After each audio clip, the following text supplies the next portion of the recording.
আসসালামু আলাইকুম। আমন্ত্রণ মাই টিভি সংবাদে। আপনাদের সাথে আছি আমি উম্মে সাবেরিনা। শুরুতেই জানাবো সংবাদ শিরোনাম।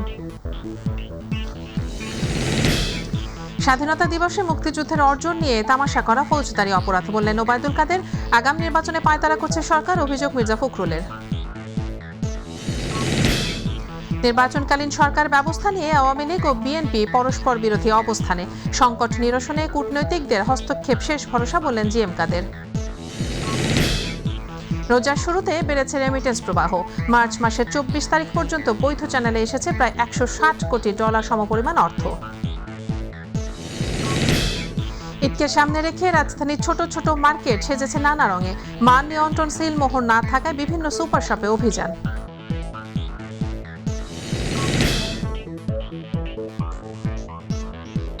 দর্শক শুনছিলেন সংবাদ শিরোনাম, এবার বিস্তারিত। স্বাধীনতা দিবসে মুক্তিযুদ্ধের অর্জন নিয়ে তামাশা করা কোনো ভুল নয়, এটি ষড়যন্ত্র এবং ফৌজদারি অপরাধ বলে মন্তব্য করেছেন আওয়ামী লীগের সাধারণ সম্পাদক ওবায়দুল কাদের। বঙ্গবন্ধু এভিনিউয়ে দলের যৌথ সভায় প্রথম আলো পত্রিকায় প্রকাশিত সংবাদের বিষয়ে তিনি এমনই মন্তব্য করেন। ওবায়দুল কাদের বলেন, দেশি বিদেশি ষড়যন্ত্রকারীরা আরেকটি ৭৫ সৃষ্টি করা সহ অনির্বাচিত সরকার প্রতিষ্ঠা করতে চায়। প্রকাশিত সংবাদটি যেমন ষড়যন্ত্রের অংশ, তেমনি সাংবাদিকতার নিয়মের চরম লঙ্ঘন বলেও মন্তব্য করেন তিনি। স্বাধীনতা দিবসের দিনে বাঙালি জাতির 52 বছরের অর্জন মর্যাদা নিয়ে তামাশা করা সাধারণ কোনো ভুল নয়, নিশ্চয়ই নয়। এটি শুধু একটি অনৈতিক কাজই নয়, বরং একটি ফৌজদারি অপরাধ। একদলীয় শাসন প্রতিষ্ঠা করতে সরকার আগাম নির্বাচনে পায়তারা করছে বলে অভিযোগ করেছেন বিএনপি মহাসচিব মির্জা ফখরুল ইসলাম আলমগীর। তিনি বলেন, কোনো ষড়যন্ত্র করেই একক নির্বাচনের স্বপ্ন পূরণ হবে না। আন্দোলনের মাধ্যমে ক্ষমতাসীনদের বিদায় করে তত্ত্বাবধায়ক সরকারের অধীনে নির্বাচনের মধ্য দিয়ে জনগণের সরকার প্রতিষ্ঠা করা হবে বলেও জানান তিনি। দ্রব্যমূল্যের ঊর্ধ্বগতি নিয়ন্ত্রণ, তত্ত্বাবধায়ক সরকার ব্যবস্থা পুনঃপ্রবর্তন, বেগম খালেদা জিয়ার মুক্তিসহ 10 দফা দাবি আদায়ে রাজধানীতে অবস্থান কর্মসূচিতে এসব কথা বলেন বিএনপি মহাসচিব। ইলেকশন কমিশন অফিসে পরশুদিন একটা মিটিং হয়েছে। সেই মিটিংয়ে প্রধান নির্বাচন কমিশনার তিনি বলেছেন, নির্বাচনের সব ব্যবস্থা গ্রহণ করো, প্রয়োজনে আগাম নির্বাচনের জন্য ব্যবস্থা গ্রহণ করো। অর্থাৎ তারা এখন ভিন্ন কৌশল নিতে চায় যে আগে আম নির্বাচন করে গোটা জাতিকে বোকা বানিয়ে তারা আবার আগের মতো নির্বাচিত নিজেদেরকে ঘোষণা করবে বন্ধুগণ। কিন্তু আমরা পরিষ্কার ভাষায় জানিয়ে দিতে চাই, এইবার আর জনগণ আপনাদের কোনো কৌশলকেই সফল হতে দেবে না, প্রতিরোধ করে তোলে আপনাদের সমস্ত চক্রান্তকে ব্যর্থ করে দেবে বন্ধুগণ। নির্বাচনকালীন সরকার ব্যবস্থা নিয়ে দেশের অন্যতম প্রধান দুই দল আওয়ামী লীগ এবং বিএনপির পরস্পর বিরোধী অবস্থান দেশের মানুষের মধ্যে ভীতি তৈরি করছে বলে মনে করে সংসদের বিরোধী দলীয় দল জাতীয় পার্টি। সংকট নিরসনে কূটনৈতিকদের হস্তক্ষেপকেই শেষ ভরসা হিসেবে দেখছেন দলটির চেয়ারম্যান জিএম কাদের। একান্ত আলাপচারিতায় তুলে ধরেছেন জাতীয় পার্টির নির্বাচনী ভাবনাও। মাহবুব সৈকত জানাচ্ছেন বিস্তারিত। ওই সাবজেক্টে আসতে হবে, caretaker government subject. It is not possible to return to caretaker government so-called again.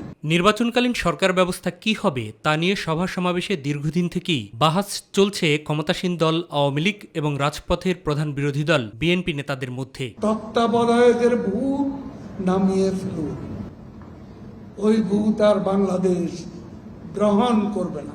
জনগণ সিদ্ধান্ত নেবে, ডেফিনেটলি। বরাবর কিভাবে নিয়েছে বাংলাদেশের মানুষ।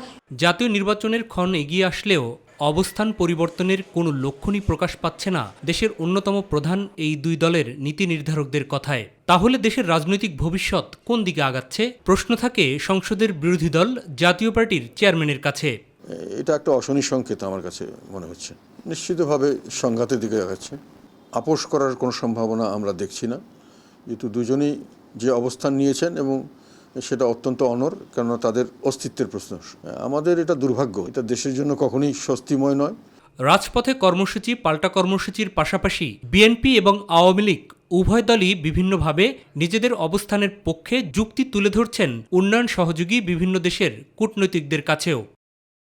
সংসদের বিরোধী দলের উপনেতাও নির্বাচনকালীন সংকটের সমাধান দেখছেন তাদের মাধ্যমেই। তবে যদি কোনো শক্ত সমর্থকেও উভয়ের কাছে গ্রহণযোগ্য এরকম কোনো মধ্যস্থতাকারী আসে বিদেশি কোনো সংস্থা ইউএনও থেকে, তাহলে হতে পারে। কেননা অনেক ক্ষেত্রেই আমরা বিদেশিদের নির্ভর হয়ে গেছি। আমরা যখন নিজেরা একটা সংঘর্ষের বাইরে যেতে পারছি না, আপোষ করতে পারছি না, এইসব সমস্যার ব্যাপারে তাদের একটা মতামত থাকতে পারে। দুই পক্ষকে একটা জায়গায় আনতে চান, এটা তো আমি খারাপ কিছু মনে করি না। জাতীয় পার্টির চেয়ারম্যান জানান, নীতিগতভাবে নির্বাচনে অংশ নেয়ার পক্ষে তার দল, যদিও শেষ পর্যন্ত কি হবে তা সময়ই বলে দিবে বলে জানান গোলাম মোহাম্মদ কাদের। অনেক আমাদের আশেপাশে প্রায় দেশেই তো খুব সুষ্ঠু নির্বাচন হচ্ছে, তা আমাদের এখানে কেন আবার সুষ্ঠু নির্বাচন হতে পারে না? রাজনীতিকে যদি আমরা সঠিক রাখতে চাই তাহলে তো নির্বাচন ব্যবস্থাকে সঠিক রাখতে হবে। মাহবুব সৈকত, মাই টিভি, ঢাকা। রোজার শুরুতে বেড়েছে রেমিটেন্স প্রবাহ। মার্চ মাসের 24 তারিখ পর্যন্ত বৈধ বা ব্যাংকিং চ্যানেলে প্রায় $160 কোটি সমপরিমাণ অর্থ এসেছে দেশে।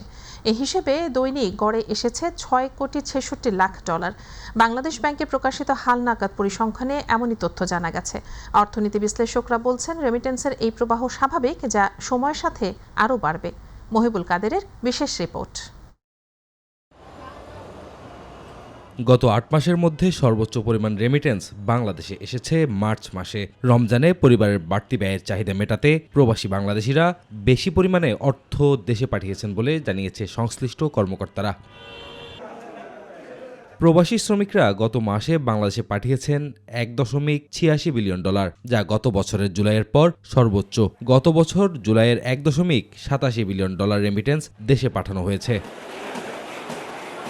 দেশের অর্থনীতির সবচেয়ে বড় আস্থার জায়গা বিদেশি রেমিটেন্স এবং কৃষিখাত। অর্থনীতি সচল রাখতে এই দুই খাতে লেনদেন আরও সহজ করা গেলে রেমিটেন্স প্রবাহ বাড়বে বলে মনে করেন এই বিশ্লেষক।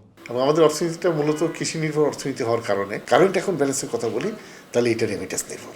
এই জায়গাটা হচ্ছে আমাদের মূল প্রতিপাদ্য বিষয়, যে কারেন্ট অ্যাকাউন্ট ব্যালেন্স মাইনাস, কারণ আমার import basket huge, export basket খুবই ছোট, এবং এক্সপোর্ট বাস্কেটের ভিতরে দেখেন 90% আরএনজি। এই 90% আরএনজির ভিতরে এটা কি হচ্ছে, ব্যাক টু ব্যাক এসির মাধ্যমে টাকাটাও চলে যাচ্ছে। বৈধ পথে রেমিটেন্স পাঠানো আরও সহজ করা গেলে সরকারের নেওয়া ভিশন 41 সফল হতে আর কোনো বাধা আসবে না বলেও জানান তিনি। অ্যাগ্রেসিভ অ্যাপ্রোচ ছাড়া দেশকে এগিয়ে নিয়ে যাওয়া বা ওই স্বপ্ন দেখা যে আমরা উন্নত বিশ্বের দেশ হব, মিডল ইনকাম কান্ট্রি হবো, হাই ইনকাম কান্ট্রি হবো, এটি যদি কনজারভেটিভ অ্যাপ্রোচ নিয়ে থাকি তাহলে হবে না। এখানে একটা অ্যাগ্রেসিভ অ্যাপ্রোচ লাগবে। মহিবুল কাদের, মাই টিভি, ঢাকা। জানাবো ঈদ বাজারের খবর।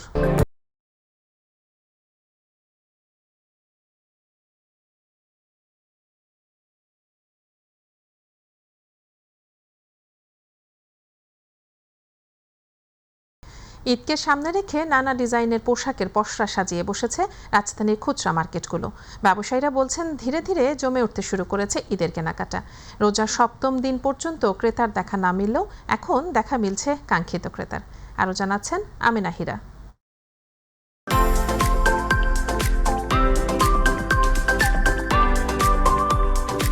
ঈদকে সামনে রেখে ধীরে ধীরে জমে উঠতে শুরু করেছে রাজধানীর খুচরা মার্কেটগুলো। রাজধানীর গাউসিয়া সুপারমার্কেট সাধ্যের মধ্যে পোশাক কেনার জন্য অন্যতম জনপ্রিয় স্থান। ক্রেতাদের দৃষ্টি আকর্ষণ করতে প্রতিটি দোকানে উঠানো হয়েছে বাহারি ডিজাইনের পোশাক। রমজানের শুরুতে ভিড় তুলনামূলক অনেকটা কম ছিল, তবে এখন বেছে বেছে পছন্দসই কেনাকাটা করছেন অনেকেই। সবে মাত্র শুরু আর কি, রোজা ঈদের বাজার, সব কিছুর দাম একটু বেশি। মোটামুটি মার্কেটে বেশ কিছু নতুন নতুন ডিজাইন আসছে, ওর এটা পছন্দ হয়েছে, সেই জন্য আমরা এখন নিলাম এটা। বিক্রেতারা বলছেন, এ কয়েকদিনের তুলনায় বেড়েছে ক্রেতা সমাগম। এমনটা চলতে থাকলে এবছর বিক্রি ভালো হবে বলে জানান তারা। প্রথম রমজান থেকে বৃহস্পতিবার পর্যন্ত সেল তেমন হয় না, কালকে মোটামুটি ভালো হয়েছে স্যার। 8 দিন একটু খারাপ গেছে, এখন গতকালকে থেকে বাজার ভালো চলতেছে। ঈদ মৌসুম হিসাবে সবারই তো একটা ঈদের চাহিদা কেনাকাটার জন্য, সেই হিসাবে একটু বেশি। তবে 15 রোজার পর ঈদের বাজার আরও জমে উঠবে প্রত্যাশা ব্যবসায়ীদের। আমিনা হীরা, মাই টিভি, ঢাকা। বিএসটিআই এর মান নিয়ন্ত্রণ সেল মোহর না থাকায় দেশের খ্যাতনামা সুপারশপ ট্রাস্ট ফ্যামিলি নিটকে আর্থিক জরিমানার আদেশ দিয়েছে ভ্রাম্যমাণ আদালত। সেই সাথে সুপারশপটি থেকে 18টি পণ্য জব্দেরও আদেশ দেওয়া হয়। অপর আরেক অভিযানে অনুমোদনহীন দেশি বিদেশি বিভিন্ন কসমেটিক্স সামগ্রী উৎপাদন এবং বাজারজাতকরণের অভিযোগে মাউন্টেইন কনজিউমার লিমিটেড নামের একটি প্রতিষ্ঠানকে সিলগালার আদেশ দেয় একই আদালত। হাসান জাকিরের রিপোর্ট। ভারত, পাকিস্তান সহ বিভিন্ন দেশের খ্যাতনামা ব্র্যান্ডের কসমেটিক সামগ্রী দেশে উৎপাদন করে সেগুলোকে বাজারজাত করে আসছিল রাজধানীর উত্তরখানের চামুরখান এলাকার মাউন্টেন কনজিউমার লিমিটেড। খবরে প্রতিষ্ঠানটিতে সার্টিফিকেট অনুসন্ধানে অভিযান চালায় বিএসটিআই। পাকিস্তানি গৌরী ক্রিম সহ হিমালয় পাউডার, হিমালয় ক্রিম ইত্যাদি নামি দামি ব্র্যান্ডের পণ্যের নামে বাজারজাত করছে এরা। আমরা একজন আসামিকে ধরতে পেরেছি, মালিককে এখনও ধরতে পারিনি। এখন মালিককে ধরতে পারলে আমাদের বিজ্ঞ নির্বাহী ম্যাজিস্ট্রেট মহোদয় যে নির্দেশনা প্রদান করবেন, আমরা সেই নির্দেশনা অনুযায়ী পরবর্তীতে ব্যবস্থা গ্রহণ করব। এ সময় বিপুল পরিমাণে প্রসাধনী সামগ্রী জব্দ করা হয় ও প্রতিষ্ঠানটিকে সিলগালা করার আদেশ দেওয়া হয়। এর আগে রাজধানীর উত্তরা এলাকার সুপারশপ ট্রাস্ট ফ্যামিলি নিডসকে 70,000 টাকা অর্থদণ্ডের আদেশ দেন বিএসটিআই-এর একই ভ্রাম্যমাণ আদালত। এ সময় সুপারশপের 18টি পণ্য জব্দের আদেশ দেওয়া হয় ও চূড়ান্ত সতর্কতা নোটিশ প্রদান করা হয়। তারা আমাদেরকে কমিটমেন্ট করেছে যে এটি তাদের ভুল হয়েছে, যেহেতু তারা এটার জন্য লিখিতভাবে তারা কমিটমেন্ট করেছে যে ভবিষ্যতে আর এটি করবে না, এই জন্য তাদেরকে সর্বনিম্ন জরিমানাটি করা হয়েছে, যাতে ভবিষ্যতে এবং আমাদের যে বিএসটিআই-এর পক্ষ থেকে যে নিয়মিত যে তদারকি সেটি করা হবে যে তারা তাদের আসলে কমিটমেন্টটা রক্ষা করতে পারছে কিনা। পরে সুপারশপের বিভিন্ন রসালো ফল ভ্রাম্যমাণ ল্যাবে পরীক্ষা করা হয়। হাসান জাকির, মাই টিভি, ঢাকা। মহান স্বাধীনতাকে কটাক্ষকারী পত্রিকা ও সংশ্লিষ্টদের দৃষ্টান্তমূলক শাস্তির দাবি জানিয়েছে পেশাজীবী সমন্বয় পরিষদ। এছাড়া প্রধানমন্ত্রী শেখ হাসিনা যখন স্বাধীন বাংলার স্থপতি জাতির পিতা বঙ্গবন্ধু সোনার বাংলাকে স্মার্ট বাংলাদেশ তৈরির পথে হাঁটছেন, তখনই দেশের স্বাধীনতা ও সার্বভৌমত্বকে প্রশ্নবিদ্ধ করতে ভিত্তিহীন উদ্দেশ্য প্রণোদিতভাবে প্রথম সারির একটি পত্রিকা অপসাংবাদিকতা করে, যা গর্হিত অপরাধ। এসব সংবিধান ও রাষ্ট্রবিরোধী অপতৎপরতার বিরুদ্ধে রুখে দাঁড়ানোর আহ্বান জানান পেশাজীবী পরিষদের সভাপতি বিচারপতি AFM মেজবাউদ্দিন সহ আরও অনেকে। অযাচিত বৈদ্যুতিক সরঞ্জামের ব্যবহার কমিয়ে রমজান মাসে বিদ্যুৎ ব্যবহারে সাশ্রয়ী হতে গ্রাহকদের প্রতি 6 নির্দেশনা মেনে চলার অনুরোধ জানিয়েছে বিদ্যুৎ বিভাগ। শনিবার বিদ্যুৎ, জ্বালানি ও খনিজ সম্পদ মন্ত্রণালয়ের এক বিজ্ঞপ্তিতে এ তথ্য জানানো হয়। বিজ্ঞপ্তিতে বলা হয়, বিদ্যুৎ সাশ্রয়ী সরঞ্জাম ব্যবহার, ইফতার ও তারাবির সময়ে মসজিদ, শপিং মল ও অন্যান্য বাণিজ্যিক প্রতিষ্ঠানে এসি 25 ডিগ্রিতে রাখা, প্রচুর বিদ্যুৎ খরচ করে এমন বৈদ্যুতিক সরঞ্জাম পিক আওয়ারে বন্ধ রাখা। এছাড়া কৃষির জন্য সেচ পাম্প রাত 11টা থেকে সকাল 9টার মধ্যে চালাতে হবে বলেও উল্লেখ করা হয়। নির্দেশনায় আরও বলা হয়, সিএনজি পাম্প বিকেল 5টা থেকে রাত 11টা পর্যন্ত বন্ধ রাখতে হবে এবং ইজি বাইক ও অটোরিকশার অবৈধ চার্জিং থেকে বিরত থাকতে হবে। ভ্রমণের 10 দিন আগেই পাওয়া যাচ্ছে ট্রেনের টিকিট। পুনরায় এই নিয়ম চালু আজ থেকে হয়েছে। টিকিট কাটতে বাড়তি সময়ে যোগ হওয়ায় সন্তুষ্ট যাত্রীরা। এতে করে স্টেশনে চাপ কমার প্রত্যাশা করছেন কমলাপুর স্টেশন ম্যানেজার মাসুদ সারোয়ার। এদিকে ঈদকে সামনে রেখে 7 এপ্রিল থেকে শুরু হবে অগ্রিম টিকিট বিক্রি। সেই অনুযায়ী প্রস্তুতি নেওয়া হচ্ছে বলেও জানান তিনি। SM আরিফের রিপোর্ট। রেলের অগ্রিম টিকিট পাওয়া যেত সর্বোচ্চ 5 দিন আগে। দীর্ঘদিনের এই নিয়ম পরিবর্তন করা হয়েছে। এখন থেকে ভ্রমণের 10 দিন আগেই কাঙ্ক্ষিত টিকিট পাচ্ছেন যাত্রীরা। কমলাপুর রেল স্টেশনে গিয়ে দেখা যায় অনেকেই 5 থেকে 11 তারিখের টিকিট সংগ্রহ করেছেন। টিকিট কাটার নতুন এই নিয়ম কিছুটা হলেও স্বস্তি দেবে বলে মনে করেন সাধারণ মানুষ। যেমন আমি নরোডেম কলেজের স্টুডেন্ট, তো কলেজ করে এখানে এসে অনেক সময় টিকিট পেতাম না, আবার টিকিট পেলেও দেখা মানে যে আমাদের যে 4টা বা 5টা টিকিট দরকার ছিল, আমাদের জন্য অনেক সুবিধা হয়েছে। 10 দিন আগে টিকিটটাকে রিল্যাক্সে বাসায় থাকা যাবে, একটা টেনশন থাকবে না। এদিকে আসন্ন ঈদুল ফিতরের অগ্রিম টিকিট বিক্রি শুরু হবে 7 এপ্রিল। এবার অনলাইনেই পাওয়া যাবে শতভাগ টিকিট। ঈদ যাত্রা নির্বিঘ্ন করতে সব ধরনের প্রস্তুতি নেওয়া হচ্ছে বলে জানান স্টেশন ম্যানেজার। আগে আপনার টিকিট প্রাপ্তির জন্য মানুষের কাউন্টারে লম্বা লাইন এবং রাত ভর অপেক্ষা, এখন আর সেটা থাকবে না। এখন ঘরে বসেই যে যার মতো করে টিকিট কাটতে পারবে। সে সকল রকম প্রস্তুতি রয়েছে। আশা করি এবারেও ঈদযাত্রা নির্বিঘ্ন এবং নিরাপদ হবে। তবে বাসের অগ্রিম টিকিট বিক্রির বিষয়ে এখনও কোনো সিদ্ধান্ত হয়নি। আন্তঃমন্ত্রণালয় বৈঠকের পর রবিবার এ বিষয়ে সিদ্ধান্ত হওয়ার সম্ভাবনা রয়েছে। SM Arif, MyTV, Dhaka. জমে উঠেছে ইফতার বাজার। রোজা শেষে ইফতার সামগ্রী কিনতে বিভিন্ন দোকানে ভিড় করছেন মানুষজন। দাম কিছুটা বেশি হলেও মান নিয়ে তাদের কোনো প্রশ্ন নেই। SM খোরশেদ আলমের রিপোর্ট।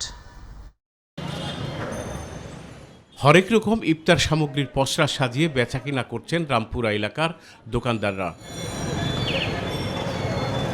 দূর দূরান্ত থেকে মজাদার ইফতার কিনতে এখানে ভিড় করছেন ক্রেতারা। খাবার আগেও নিয়েছি ভালো তুলনামূলক, তো এখানে থেকে আমরা মুরগি নিলাম, আর হচ্ছে দেন পেঁয়াজু বেগুনি নিলাম, আর হচ্ছে পরোটা নিলাম। আমি নিছি জর্দা আর হলো ললিপপ। দাম কিছুটা বেশি হলেও মানে উন্নত বলে জানান ক্রেতারা। হালিম, গরুর মাংস, পরোটা এটা সবসময় নেই এলাকায় যথেষ্ট, এর চেয়ে ভালো কোথাও আর পাই না। বেচাকিনা ভালো বলে জানান বিক্রেতারা। মান ইনশাল্লাহ, এটা তো কাস্টমারে ভালো বলবে, এটা আমি বললে তো হবে না ইনশাল্লাহ। তারপরেও আমার এখানে যা আছে সব এক নম্বর। SM Khorshed Alam, MyTV, Dhaka. Voice BD24 এর উদ্বোধন করা হলো রাজধানীর সেগুনবাগিচা কঞ্চি কাঁচার মেলা অডিটোরিয়ামে। PIBর মহাপরিচালক মোহাম্মদ জাফর ওয়াজেদ অনলাইন এ পত্রিকার উদ্বোধন করেন। এ সময় ব্রিগেডিয়ার জেনারেল মোহাম্মদ জহিরুল ইসলাম ও পত্রিকাটির সম্পাদক মোহাম্মদ ওবায়দুল্লাহ সহ গণ্যমান্য ব্যক্তিবর্গ উপস্থিত ছিলেন।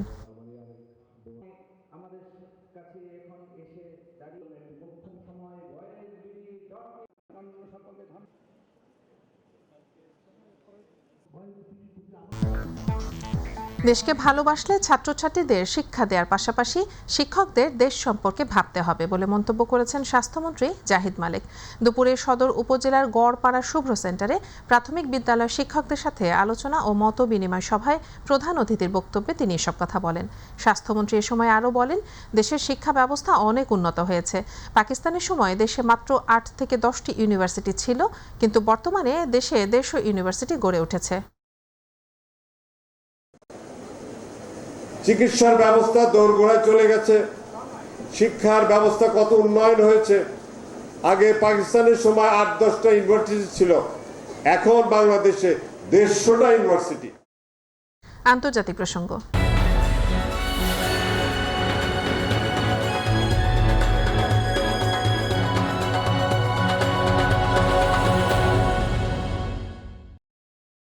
যুক্তরাষ্ট্রে শুক্রবার 6টি রাজ্যে 50টিরও বেশি টর্নেডো আঘাত হেনেছে, যেখানে 5 জন নিহত এবং কমপক্ষে অর্ধশত মানুষ আহত হয়েছেন।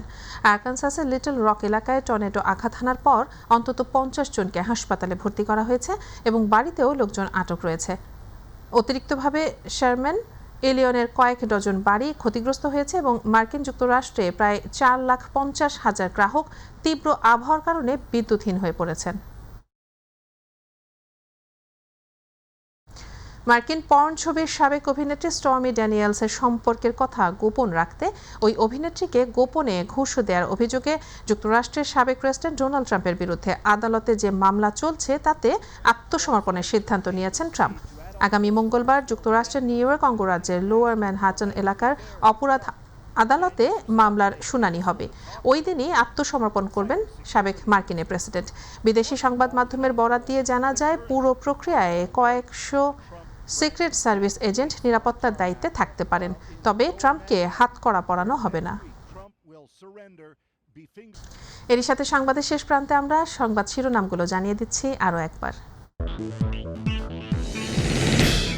স্বাধীনতা দিবসে মুক্তিযুদ্ধের অর্জন নিয়ে তামাশা করা ফৌজদারি অপরাধ বললেন ওবায়দুল কাদের। আগাম নির্বাচনে পায়তারা করছে সরকার, অভিযোগ মির্জা ফখরুলের। নির্বাচনকালীন সরকার ব্যবস্থা নিয়ে আওয়ামী লীগ ও বিএনপি পরস্পর বিরোধী অবস্থানে, সংকট নিরসনে কূটনৈতিকদের হস্তক্ষেপ শেষ ভরসা বললেন জিএম কাদের। রোজার শুরুতে বেড়েছে রেমিটেন্স প্রবাহ। মার্চ মাসের 24 তারিখ পর্যন্ত বৈধ চ্যানেলে এসেছে প্রায় $160 কোটি সমপরিমাণ অর্থ। ঈদকে সামনে রেখে রাজধানীর ছোট ছোট মার্কেট সেজেছে নানা রঙে। মা নিয়ন্ত্রণ সিলমোহর না থাকায় বিভিন্ন সুপার শপে অভিযান।